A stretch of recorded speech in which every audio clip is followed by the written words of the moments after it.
As a farmer, we always get the finished product when it comes to market. What they're developing is certainly going to change agriculture, probably in the same way auto steer did 20-some years ago.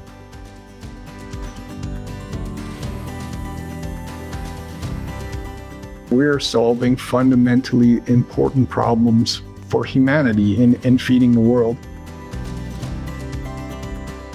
I think that's really the key piece of the OutRun introduction to the market, and the big idea here is that retrofit approach where we can take your existing machines, make it autonomous, and iterate very quickly while we learn what autonomy really means and how it fits into producers' operations.